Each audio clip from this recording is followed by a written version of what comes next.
আজকে আমাদের বাংলাদেশে মুজিবের বিরুদ্ধে কথা বললে তার ব্যাপারে আইন আছে, জিয়ার বিরুদ্ধে কথা বললে তার ব্যাপারে আইন আছে। এই বাংলাদেশের সংবিধান বলে সবার জান মাল ইজ্জতের নিরাপত্তা দাও। আমার বাংলাদেশের সংবিধান বলে আমার জীবনে নিরাপত্তা দিতে হবে, আমার ইজ্জতের নিরাপত্তা দিতে হবে। তাহলে আমরা কথা সুস্পষ্ট করে বলি, আমার জীবনে নিরাপত্তা দেওয়ার যেমন বাংলাদেশের আইন আছে, পুরো 18 কোটি মানুষের চাইতে দামি নবীর ইজ্জতের হেফাজতের আইন করা লাগবে। যদি আমার নবীর ইজ্জতের হেফাজতের আইন না হয়, এটা জেনে রাখা দরকার, এই বাংলাদেশে জিয়ার যেমন সৈনিক আছে, মুজিব সৈনিক যেমন আছে, নবীর প্রেমিক তেমন আছে। এ কথা স্পষ্ট। 2013 সালে আমরা যখন শাপলার চত্বরে গেলাম, কেন গিয়েছিলাম? কোন সরকারকে উত্থান করা, কোন সরকারকে পতন করা, এগুলো আমাদের মূল লক্ষ্য ছিল না। আমাদের মূল টার্গেট ছিল নবীর ইজ্জতের হেফাজত করা। আফসোস আর দুর্ভাগ্যের ব্যাপার, অবৈধ স্বৈরাচার শেখ হাসিনা আমাদের দাবিকে না মেনে উল্টা আমাদের উপরে রিভলভারের সামনে ফেলে দিয়ে, গুলির সামনে ফেলে হাজার হাজার মানুষের শরীর থেকে রক্ত ঝরিয়ে হোলি খেলেছিল আমাদের জীবনটা নিয়ে, নবী প্রেমিকদের জীবনটা নিয়ে হোলি খেলেছিল। শত শত আলেমকে রাস্তার মধ্যে ফেলে রাখলো লাশ বানিয়ে। কুলাঙ্গার মিথ্যাবাদী মুজিবের মেয়ে কন্যা শেখ হাসিনা বলেছিল এরা তো রং মেখে শুয়েছিল। আসতে বলেন নাউজুবিল্লাহ। ওই শেখ হাসিনা আবার বাংলাদেশে ঢুকতে চায়। আমরা বললাম আয়, যে আলেমদের হাতে হাত করা লাগিয়েছিস, আবার যদি বাংলাদেশে তোরা পাওয়া যায়, টুকরা টুকরা করে ফেলবে মুসলমানরা। আরটি মিডিয়া সেন্টার, দেশ ও ইসলামের কথা বলে। বাংলাদেশে কোন স্বৈরাচার, নবী বিদ্বেষী কোন কুলাঙ্গারকে ঢুকতে দেওয়া হবে না। কথা ক্লিয়ার। এ ব্যাপারে কারো কোনো কৈফিয়ত আমরা দিতে চাই না, কারো কোনো আর্জি শুনতে চাই না। যারা এমন নবী বিদ্বেষী, এমন কুলাঙ্গারের পক্ষ নিবে, তাদের মুখের দাঁতের চামড়া তুলে ফেলো। আমাদের ব্যাপারে তখন তারা বলেছিল, 2013 সালে যখন আমরা শাপলার চত্বরে গেলাম, অস্ত্রের সামনে আমাদেরকে ফেলে বলা হলো 10 মিনিটে তো ময়দান খালি। আমাদের ব্যাপারে বলেছিল সেই সময় অবৈধ মন্ত্রী আব্দুর রাজ্জাক বলেছিল, কই হেফাজতি মোল্লারা, 10 মিনিটে তো শাপলা চত্বর খালি। গুলির সামনে আমাদের খালি করে, মাঠ খালি করে অহংকার আর দাম্ভিকতা নিয়ে বলেছিল আজকে মোল্লারা কই? মোল্লারা তো এখন ময়দান খালি করে চলে গেছে। 10 মিনিটে তো মোল্লা খুঁজে পাওয়া যায় না। মামুনুনরা কই? ওলামারা কই? হেফাজতিরা কই? নবী প্রেমিকরা কই? বড় অট্ট হাসি হেসেছিল মিডিয়ার সামনে। আজ আমরা দীর্ঘ 10টা বছর অপেক্ষা করেছিলাম তাদের এই রহস্যময় হাসিটার জবাব দেওয়ার জন্য। তোমরা আলেমরা কোথায়? নবী প্রেমিকরা কোথায়? দেখতে চাও? আজ আসো বাংলাদেশে দেখে যাও, সেই হেফাজতি নবী প্রেমিকরা আজও আছে, মাহফিলে আছে, মঞ্চে আছে, খানকায় আছে, মাদ্রাসা আছে। বাংলাদেশের প্রত্যেকটা ইঞ্চি মাটির রন্ধ্রে রন্ধ্রে আলেমরা আছে। ও স্বৈরাচার তোরা কোথায়? আজকে তো তোমাদের ভারণ দিলেও খুঁজে পাওয়া যায় না। আল্লাহ বলেন নবী ওয়ারাফা'না লাকা যিকরাক, আপনার নাম, আপনার মান, আপনার ইজ্জত, আপনার দাম আমি আল্লাহ অনেক অনেক অনেক উপরে উঠাবো। আপনার সম্মান কেউ নষ্ট করতে পারবে না। জিবরিল আমিন এসে জিজ্ঞেস করেন, নবী ওয়া কাইফা রুফিয়াত, জানেন আপনি আপনার সম্মান আল্লাহ কিভাবে উপরে উঠাবেন? আপনি নবী কি জানেন? নবী আলাইহিস সালাম বলেন, না জিবরাইল, আমি তো জানি না। আল্লাহ বলেন, মুহাম্মদ তোমার নামটা কেমনে অনেক উপরে উঠাবো জানো? এই বাংলাদেশে দেখবেন ছেলে মেয়েরা যখন প্রেম করে, কোনো ছেলে যদি কোনো মেয়ের সাথে প্রেম করে, ভালোবাসে, তার নামের শুরু অক্ষর আর নিজের নামের শুরু অক্ষর ওয়ালে ওয়ালে লেখে। মনে করেন ফর এক্সাম্পল লেখে S+M, লেখে না? কথা বলে না, লেখে না? কেন লেখে?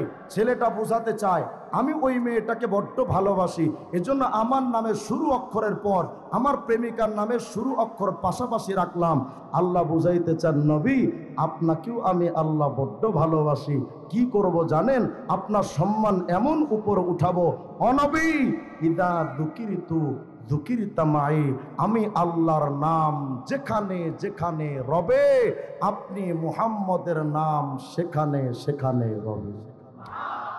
কোথায় আছে দেখেন তো নবীর নাম? আল্লামা কাসতালানী তার কিতাবে লিখেছেন আল মাওয়াহিবুল লাদুনিয়া নামক কিতাবের মধ্যে, হযরত আদম নবী আলাইহিস সালাম যখন জান্নাতে নিষিদ্ধ বৃক্ষ থেকে খেলেন, দুনিয়াতে আসলেন। ইন্না আদম ও হাওয়া বাকায়া মিআতাই সানা, 200 বছর পর্যন্ত আদম কাঁদলেন, আল্লাহ মাফ করে দেন। হাওয়া কাঁদলেন 200 বছর, আল্লাহ মাফ করে দেন। কিন্তু ক্ষমার সিদ্ধান্ত আসলো না। অবশেষে আদম নবী একদিন আল্লাহকে বলছেন, ইয়া রব আসআলুকা বিহাক্কি মুহাম্মদ, আল্লাহ আমারে মুহাম্মদের নামের ওসিলায় মাফ করে দেন। আস্তে কোন সুবহানাল্লাহ। আল্লাহ রাব্বুল আলামিন জিজ্ঞেস করলেন, ইয়া আদম ওয়া কাইফা আরাফতা মুহাম্মাদাম, আদম মুহাম্মদ রে তুমি চিনলা কেমনে? ওয়ালাম আখলুকুহু, আদম রে আমি আল্লাহ আজও পর্যন্ত তো মুহাম্মদ রে দুনিয়ায় পাঠাই নাই, তুমি মুহাম্মদ রে চিনো কেমনে? হযরত আদম বলেন, গো রব লাম্মা খলাকতানি বিয়াদিকা ওয়া নাফাখতা ফিয়া মির রূহিকা। হযরত আদম বলেন, রব্বুল আলামিন আল্লাহ আপনি যখন আমারে বানাইছিলেন, বানানোর পর আমার বডিটা বানাইয়া আল্লাহ যখন আপনি আমি আদমের মধ্যে যখন সম্মানের রূহটা ফুঁকে দিলেন, রব্বুল আলামিন আমি আদম যখন রূহটা পাইলাম, আমি তো চলতে শিখলাম, ধরতে শিখলাম, বলতে শিখলাম, শুনতে শিখলাম, দেখতে শিখলাম। ও রব আমি আদম যখন দেখতে শিখেছিলাম, রফাতু রাসি আমি আমার মাথাটারে একটু উপরের দিকে উঠাইলাম, আমি বুঝতে চাচ্ছিলাম, দেখি না আমার মাথার উপরে কোন কোন সৃষ্টি আছে। ও গো মায়ার রব আমি আদম যখন মাথাটা সৃষ্টির শুরুতে যখন উপরের দিকে তাকাইলাম, উপরে তাকায় দেখি বিরাট একটা আরশে আজিম বানাইছো। বিরাট আরশে আজিমে কোটি কোটি খুঁটি আছে। আল্লাহ আমি আদম উপরের দিকে তাকায় দেখি মাকতুবুন আলাইহা লা ইলাহা ইল্লাল্লাহ মুহাম্মাদুর রাসূলুল্লাহ। ওই আরশ আজিমের খুঁটির দিকে তাকায় দেখি প্রতিটা খুঁটির ভেতরে এক পাশে তো আপনার নাম, আর এক পাশে নবী মুহাম্মদের নাম। আমি তখন বুঝেছি এ মুহাম্মদ সাধারণ কোনো মানুষ না। আল্লাহ তার নবীকে এতটা ভালোবাসেন। আমরা তো সবাই জানি আমাদের নবী শুধু শেষ নবী, তাই না? কথা বলেন, শুনতেছেন তো? কথা আওয়াজ বোঝা যায়? আমরা তো জানি আমাদের নবী শুধু শেষ নবী। ভুল কথা, আমাদের নবী শুধু শেষ নবী না। বানিয়ে দারুল দেওবন্দ আল্লামা কাসেম নানুতুবি এক কিতাব লিখেছেন তাহদিরুন নাস। এই তাহদিরুন নাস নামক কিতাবের মধ্যে তিনি লিখেছেন, মিয়া আমাদের নবী শুধু আখিরি নবী না, আমাদের নবী আসলি নবী। অন্য নবীরা আরজি নবী, মানে আমাদের নবী মূলত নবী, অন্য নবীরাও নবী কিন্তু আনুষঙ্গিক নবী। মানে আমাদের নবীকে আল্লাহ নবুয়ত দিয়েছেন সরাসরি নিজের কুদরতি হাতে, আর অন্য নবীদেরকে আল্লাহ নবুয়ত দিয়েছেন আমাদের নবীর মধ্যস্থতায়। সুবহানাল্লাহ। আমরা তো জানি আমাদের নবী শেষ নবী না। না, আল্লাহর নবীর একদিন প্রশ্ন করেন সাহাবায়ে কেরাম, ইয়া রাসূলুল্লাহ মাতা কুনতা নাবিয়্যা, ও নবী আপনি কখন থেকে নবী? আমাদের নবী বলেন, জানো আনা নাবিয়্যুন ওয়া আদামু বাইনার রূহি ওয়াল জাসাদ। এই সাহাবীরা, আমি মুহাম্মদ তো তখন থেকে নবী যখন আদমকে সৃষ্টি করা হচ্ছে। আস্তে কইলেন সুবহানাল্লাহ। তার মানে সমস্ত নবীদের আগের নবী আমাদের নবী, সমস্ত নবীদের শেষ নবী আমাদের নবী। আল্লাহ যেন বুঝাইতে চান, নবী গো হুয়াল আউয়াল ওয়াল আখিরু ওয়াজ যাহিরু ওয়াল বাতিন। ও নবী, আমি আল্লাহ প্রথম, আমি আল্লাহ শেষ, আমি আল্লাহর আগে কোনো আল্লাহ নাই, আমি আল্লাহর পরেও কোনো আল্লাহ নাই, আমার আগেও কিছু নাই, আমার পরেও কিছু নাই। নবী গো গো, আমি আল্লাহ যেমন আগে, আমি আল্লাহ যেমন পরে, আপনারে নবী বানাইলাম সবার আগে, নবী বানাইলাম সবার পরে। আমি আল্লাহর আগে যেমন আল্লাহ নাই, আপনার আগেও কোনো নবী নাই। আমি আল্লাহর পরে যেমন কোনো উলুহিয়াত নাই, আপনি মুহাম্মদের পরে আর কোনো নবী নাই। সুতরাং আজকের সমাজে যদি মির্জা কাদিয়ানির লোকেরা কয় আমিও একটা নবী, এর চাইতে বড় টাটকা বাটপাড়ার কিচ্ছু হতে পারে না। বিশ্বাস করবেন? কুষ্টিয়ার লালন ফকির, তার একটা বই আছে আমার কাছে, অখণ্ড লালন সঙ্গীত, আমার গাড়ির মধ্যে আছে, আনতে ভুলে গেছে। অখণ্ড লালন সঙ্গীতের 63 নম্বর পৃষ্ঠায় লালন লিখেছে, জহিব মোরশেদ মানে যিনি পীর সাহেব। এটা আবার ভেবেন না যে আমি পীর বিরোধী, আল্লাহর কসম আমিও পীরের মুরিদ। আমার পীর ছিলেন কায়েদে মিল্লাত আল্লামা জুনায়েদ বাবুনগরী রাহিমাহুল্লাহ। বর্তমানে আমার পীর মুফতি আব্দুল ওয়াহিদ কাসিমি দামাত বারাকাতুহু। আমাকে পীর বিরোধী মনে করার কোনো কারণ নেই, আমিও পীরের মুরিদ। কিন্তু আমার পীর যদি আমাকে বলে পীরই খোদা, পীরই নবী, মানা যাবে? যাবে? লালন ফকির তার বইয়ের অখণ্ড লালন সঙ্গীতের 63 নম্বর পৃষ্ঠায় লালনের একটা গান লেখা হচ্ছে, জহিব মোরশেদ মানে যিনি পীর সাহেব, সেই তো রসুল। আস্তে কোন কই ইহাতে নাই কোনো ভুল। কি কয়? জহিব মোরশেদ সেই তো রসুল, ইহাতে নাই কোনো ভুল, খোদাও সে হয়। লালন কয় না এমন কথা, কোরআনে কয়। বলেন তো এমন গাঁজাখুরি কথা কোরআনে আছে কোথাও? তাহলে লালনবাদ সত্যবাদী না মিথ্যাবাদী? সুতরাং আমাদের কথা ক্লিয়ার, লালনকে যারা গুরু মেনে এই সমাজে যারা পীরকে নবী বলতে চায়, পীরকে খোদা বলতে চায়, এমন পীর মুরিদ তো টাটকা বেঈমান। এরা মারা গেলে ওদের জানাজা পড়া হারাম। আসতে কইলেন কে? এরা যেই বিয়ে করেছে, বিয়ের বউ অটো তালাক, এখান থেকে যে বাচ্চা হবে এটা টাটকা পীরজাদা নয়, হারামজাদা। এদের জানাজা যদি কোনো ইমাম পড়াই জেনে বুঝে, ওই ইমামও কাফের। আসতে কোন আপনারা? কারণ কোন মুশরিকের জন্য মাগফিরাতের দোয়া করা হালাল না হারাম? যদি কোন ইমাম হারামকে হালাল মনে কইরা জানাজা পড়াই, ইমাম থাকে? তাহলে কোন ইমাম যদি কোন মুশরিকের জন্য জানাজা পড়ায়, ওই ইমামও কাফের।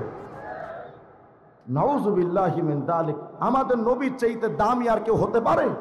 দেখেন তো, আমাদের নবীর একটা নাম আছে। আশ্চর্য একটা কথা আপনাদেরকে বলে যায়, আমাদের নবীর নাম মুহাম্মদ, তাই না? কথা বলেন, কি সমস্যা? আমাদের নবীর নাম হলো মুহাম্মদ। মুহাম্মদ শব্দের অর্থ কি জানো? প্রশংসিত।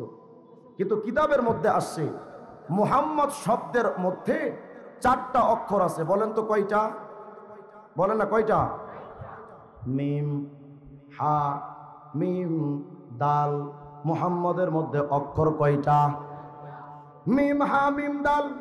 কিতাবের মধ্যে আসছে মুহাম্মদ শব্দের অর্থ তো প্রশংসিত, কিন্তু এই মুহাম্মদের 4টা অক্ষরের আবার আলাদা আলাদা অর্থ আছে।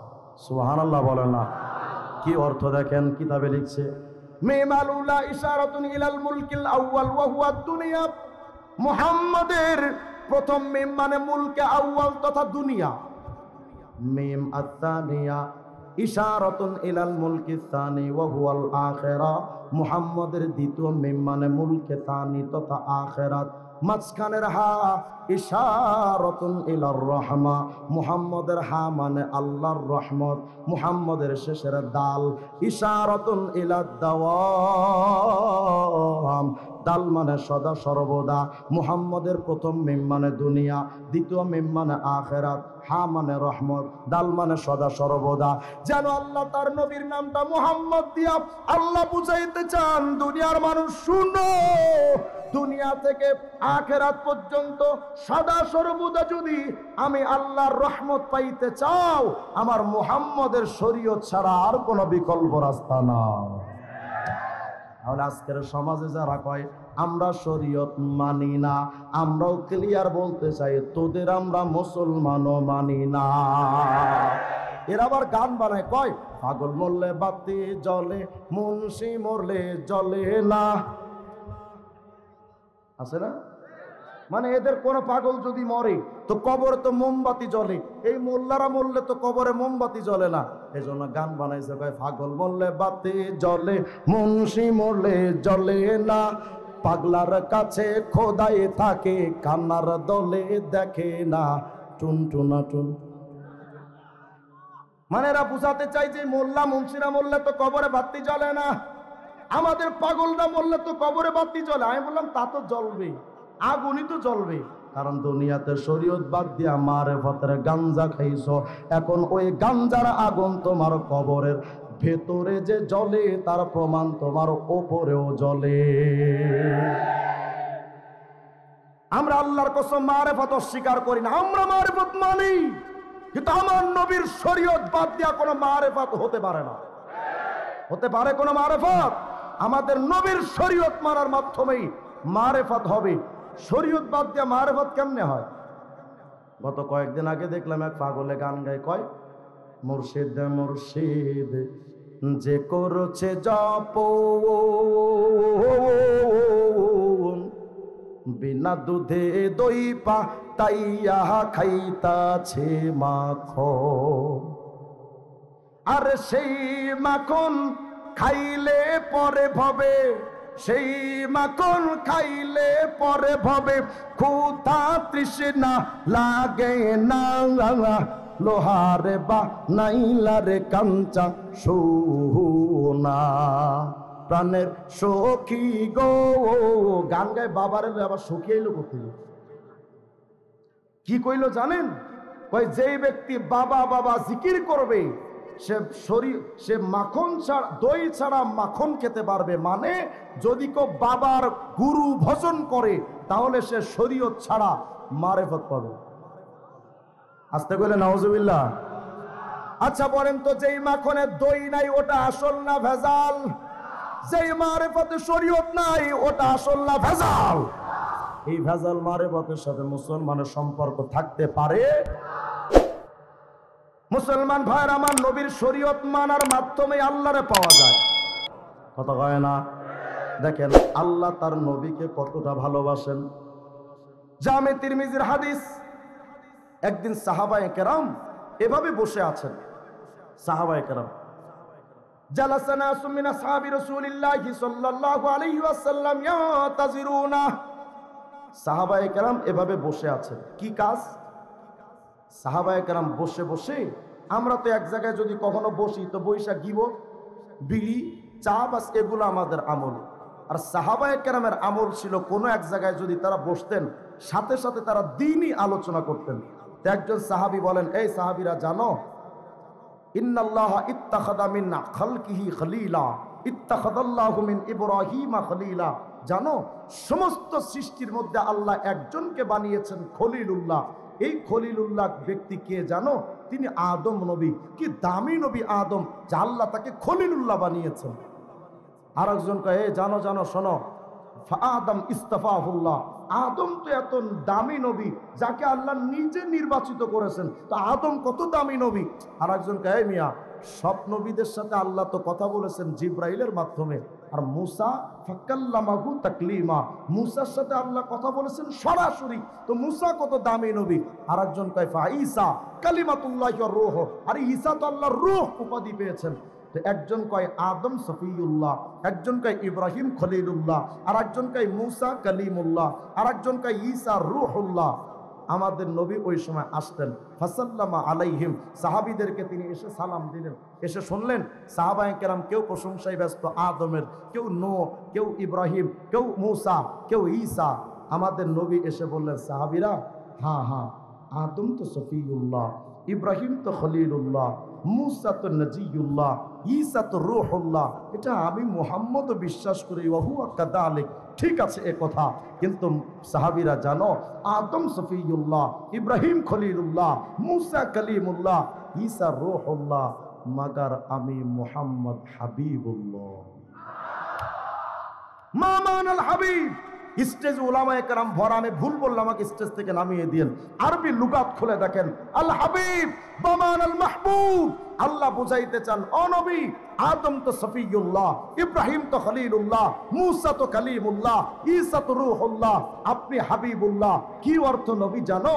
আদম সফিউল্লাহ হওয়ার পরও ইন্না আদম ওয়া হাওয়া বাকায়া মিআতাই সানা, 200 বছর আদম হাওয়া কেঁদেছেন, আল্লাহ মাফ করে দেন, আল্লাহ মাফ করে দেন। ও নবী, ইব্রাহিম খলিলুল্লাহ, কিন্তু ওই ইব্রাহিম আমি আল্লাহরে খুশি করার জন্য এতটা পাগল পাড়া ছিলেন যে ইব্রাহিম নিজে নমরুদের আগুনে ঝাঁপ দিয়েছেন, নিজের সন্তানকে জবাই করতে পর্যন্ত উদ্যত হয়েছেন। ও নবী, মুসা তো কালিমুল্লাহ, কিন্তু মুসা কালিমুল্লাহ হওয়ার পরেও আমি আল্লাহরে খুশি করার জন্য এতটা পাগল, নীল দরিয়ায় ঝাঁপ দিয়েছেন। ঈসা তো রূহুল্লাহ, কিন্তু নবী জানেন রূহুল্লাহ ঈসা হওয়ার পরেও আমি আল্লাহরে খুশি করার জন্য এতটা পাগল পাড়া ছিলেন ঈসা, নিজের জীবনকে নিজের কওমের কাছে উৎসর্গ করে দিয়েছেন, তবুও আল্লাহরে খুশি করতে চায়।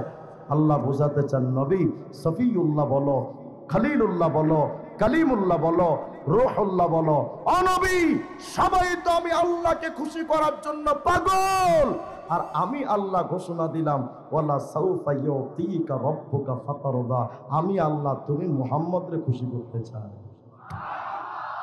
কি এক দামি নবী আপনি আমি পেলাম, কিন্তু আপনি আমি সেই নবীকে চিনলাম না। আর একটা আজীব নুকতা শোনেন, আল্লাহ বলেন, ইউসাব্বিহু লিল্লাহি মা ফিস সামাওয়াতি ওয়া মা ফিল আরদ, সাতবক জমিন আসমান সহ কায়নাতের মধ্যে যত সৃষ্টি আছে সব সৃষ্টি তাসবিহ পড়ে কার?